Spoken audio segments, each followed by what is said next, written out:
Kisses, and welcome to this week's edition of Living the Pug Life with myself, Donna, as your host, and my little co-host is Rosie tonight. Hello, puppy. Hello.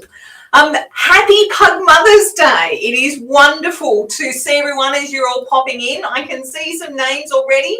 Hello to Emma and to Cooper.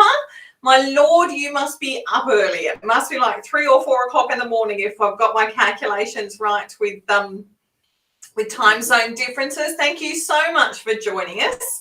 And hello also to Kim and Tonka, who I can see is there as well. So we've got a couple of people already saying hello. So hello everyone. I did have a wonderful Pug Mother's Day. And it started with kind of a sleep in, as in Charles didn't start barking at me until about 7 o'clock.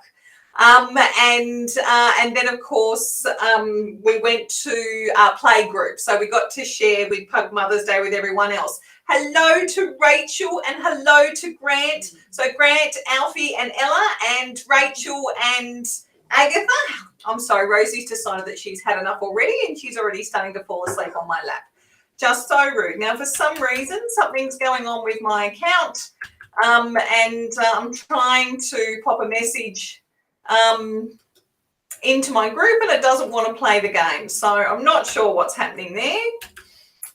So hopefully we'll just go from there. It looks like I won't actually be able to type out any of the comments. I'll just have to, I'll have to say them verbally.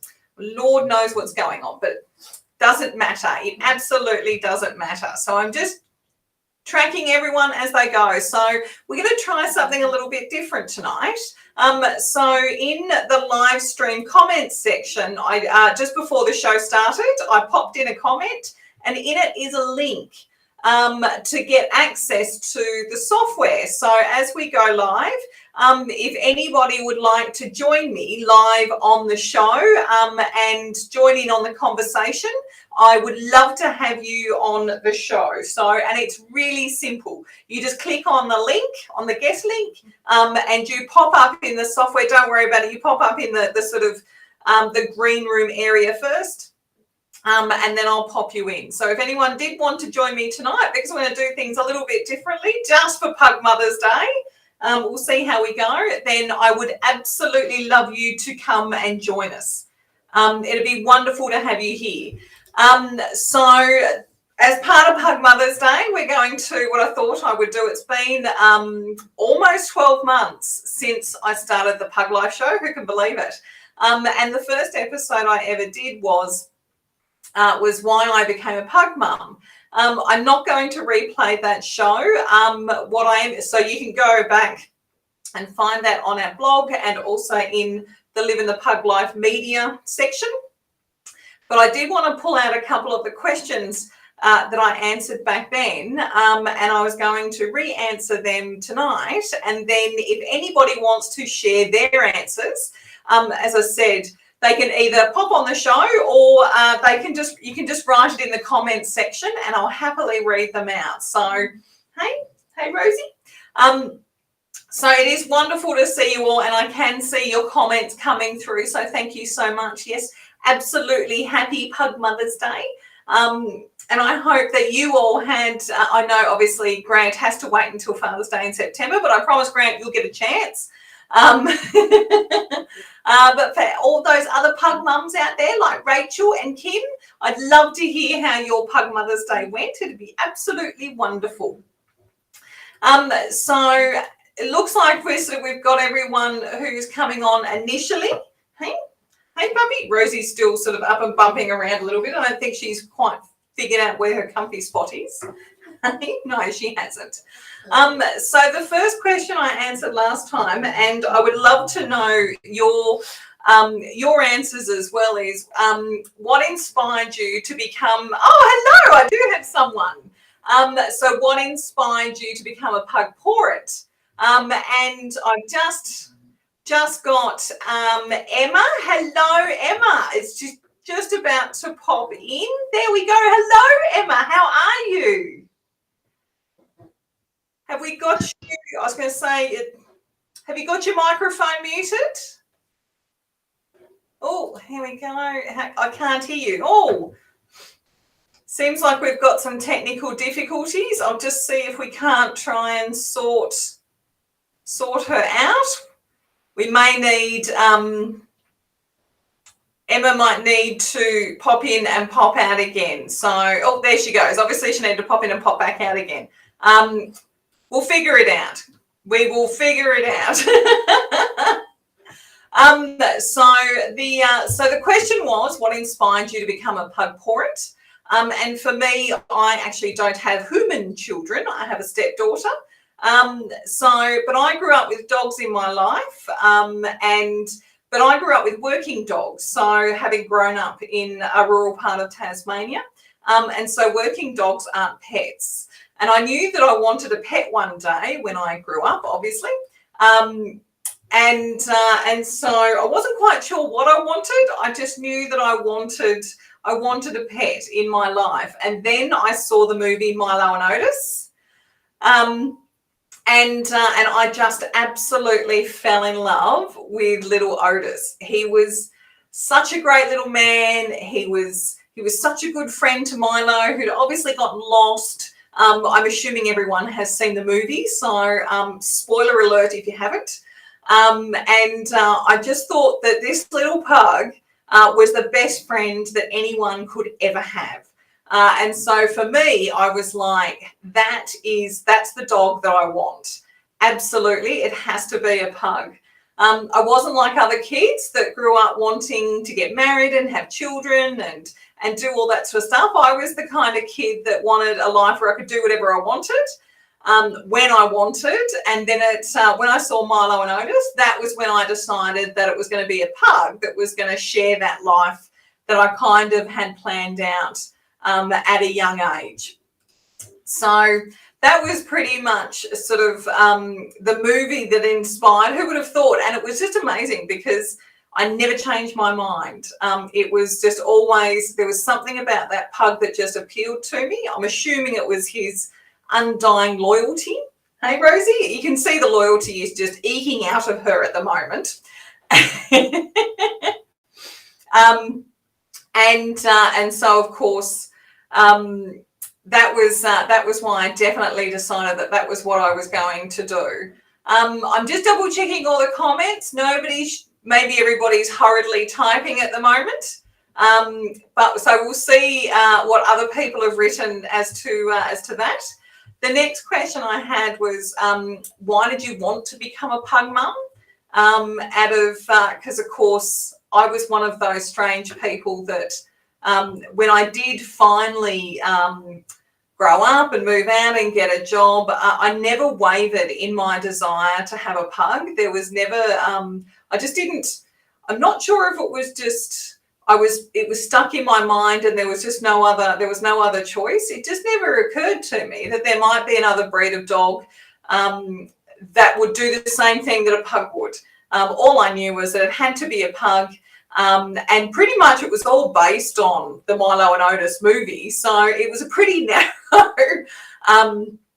idea of what a pug was. So, and I can tell you that before I got Lewis, I hadn't done much more research around pugs or pug care when I got Lewis. But I knew that because I'd been around working dogs, there was a pretty good chance that I'd be okay with looking after him. And then, of course, I found out that pugs are very different to working dogs. But by that point in time, it was too late. I was already in love with him. And there was no way in the world I was going to give him up for anyone or anything. And I just pretty much spent a lot of time at the vet asking a lot of dumb questions that I probably should have asked beforehand, but didn't matter. I had my pug.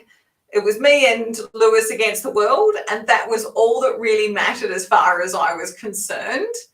Oh, here we go. Here's a message from Kim. So Kim said she had a lovely mum's day.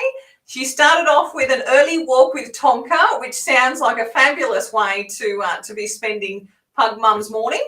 And then lunch with her daughter and son-in-law for Mother's Day and their first wedding anniversary. And that is just absolutely wonderful. That sounds like an amazing day, Kim. I can understand why we didn't get to see you at playgroup. You were way too busy by the looks of it.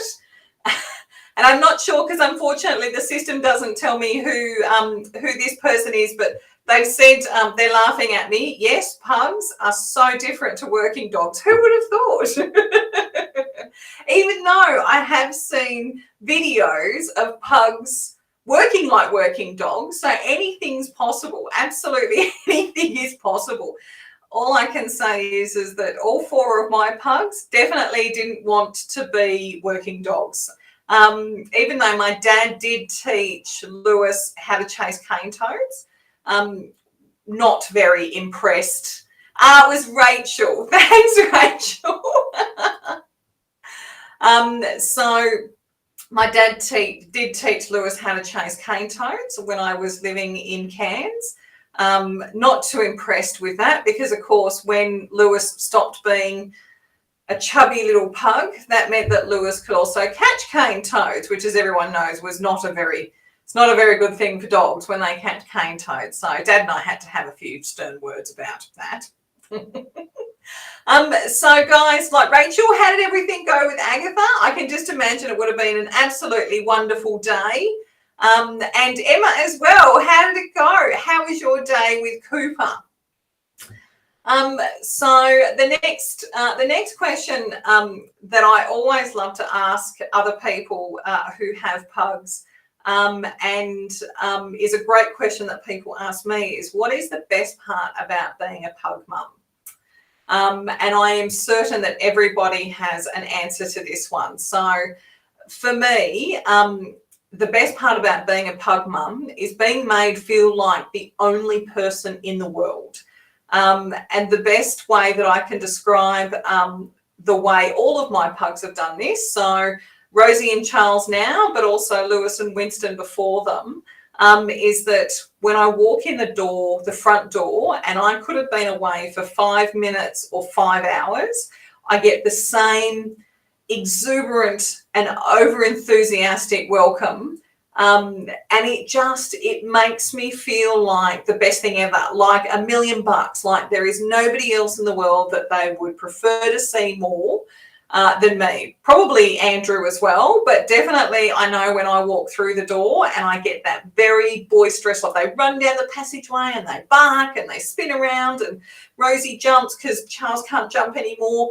And, you know, they're just all so enthusiastic about seeing me, and I could have literally just walked out the door to walk down the street to get something at the corner shop and walk straight back, and I've only been gone for 5 minutes, but it's just that it's that welcome that always makes me feel like I'm the best person in the world. And I'm sure that everybody else probably has a similar story. I'm just double checking. When their pugs give them that welcome that just makes them feel like they are the best thing in the world. It could be something completely different about being a pug mum. There could be something else that their puggy does that's so much better. Sorry, I just was double checking the messages. And I'd really love to hear about it. So please don't be afraid to write them in the comment section. And so the fourth question I usually get is, what do you think your pug sees in you? And it's a really tough question. And I'm always interested to find out what other people think as well. Because it's a good one to ask, but it's also a really good one to answer, because I think sometimes we forget what it would be like. And there are times when, especially when I'm sitting on the couch, someone's just put this, and I have to put it here before I continue, a food pantry. Which is such a good answer. I just absolutely love it. And there is the possibility that Rosie and Charles do see me that as well, as the food master. But I don't know if anybody else does this, but there are times when I'm sitting or I'm lying on the couch and I've got sort of, as you would have seen photos, Charles likes to lie on my chest. Rosie sort of likes to kind of wedge herself between my arm and my side. and I catch them looking at me, and it's that moment that I catch them looking at me, and I just get this, I almost feel like they're looking through me, and they have this incredible bullshit meter. And it's so accurate, because you're probably sitting there and you've got a look on your face like you've got a million things going on, and you're trying to figure it all out when you're kind of not watching TV either. You're just kind of off in your own little world, and then you catch their face and they're just looking at you. And for me, it's like they're just looking through you going, it's okay, I still love you. I don't know what it is that's wrong with your mum, but it's all right. And it just... I don't know if anybody else has that same thing, but I really do think sometimes that our pugs just literally strip away everything, that facade, everything, and then they just look at you and they go, I know you. I know you better than anybody else in the world, and it's okay. It is absolutely okay. So, and that's, other than absolutely agree, food pantry, absolutely agree. But yeah, there are times when I just sort of think they see something more than you see in yourself, and they do it so easily that I think sometimes it just catches you off guard.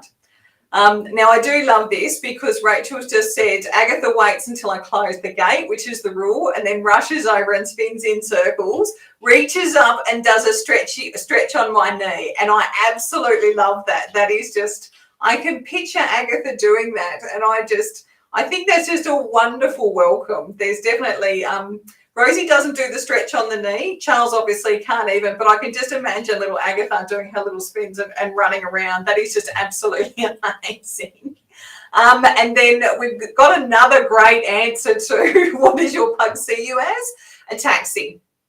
And I'm not surprised either, especially if it means a taxi to more food, or a taxi to playgroup.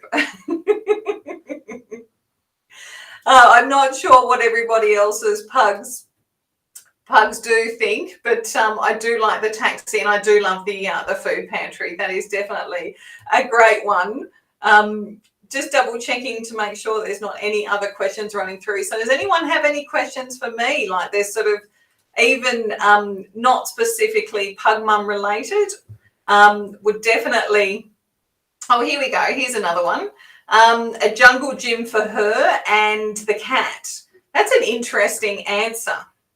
From Rachel, yes, what is this one? We've got another one. Yes, hopefully soon to playgroup. Oh, that's wonderful. Kim, it'll be great to see you. I do like the answer jungle gym. Jungle gym for her. So I'm guessing that means that basically... you are the one thing that she can climb. And I have to admit, Rosie and Charles do it too, especially on the couch, where sleeping on my lap is second to basically jumping over the lap, going from one side of my lap to the other. And then for Rosie, because she's still agile enough, she's actually crawled up one side over the back and then back down the other side, just because I think sometimes she wants to show off to Charles just how good she is. So I can only imagine. So I could see Tonka doing that, Kim, if he was allowed to. So he definitely has the ability to be able to climb and traverse and get back down. And I even think that that he probably had the guts to do it too if he thought he could get away with it. Oh, I love this one. They literally play chase abs, I think that's, and play fight on top of me and bounce off me. Yeah, I know. And the worst thing is when they get their claws into you to leap and sort of get that traction to be able to do that bounce off, they always seem to find that bit of your leg that's not covered by fabric. And my Lord, does it hurt. So just absolutely incredible.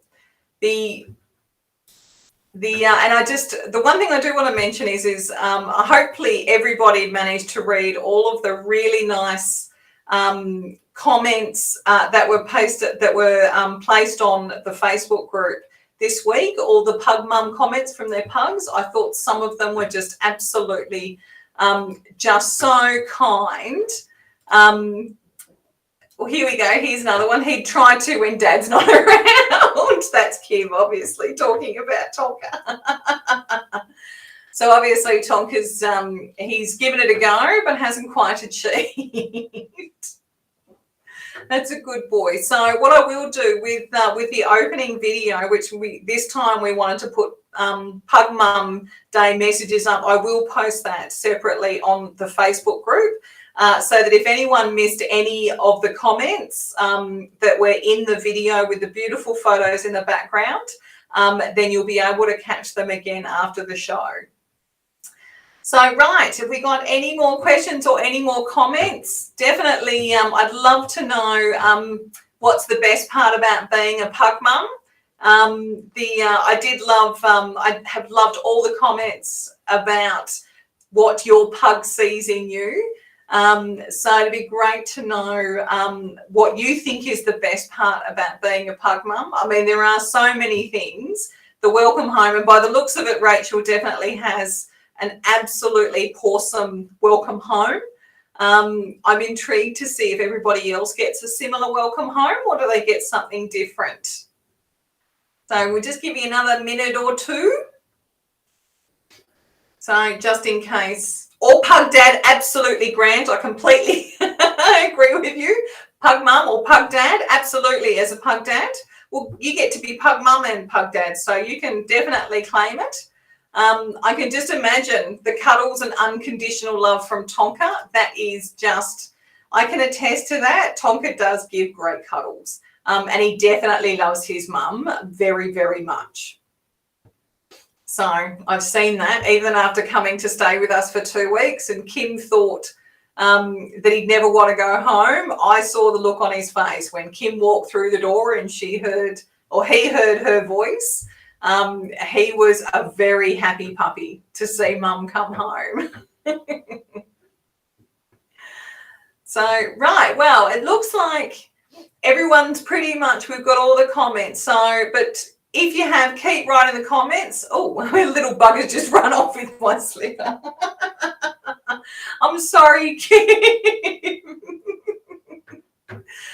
Oh, dearie. Hopefully that wasn't slippers that you got for Pug Mother's Day. So we'll let everyone go. It was so good to catch up with you all tonight and sharing our Pug Mother's Day special.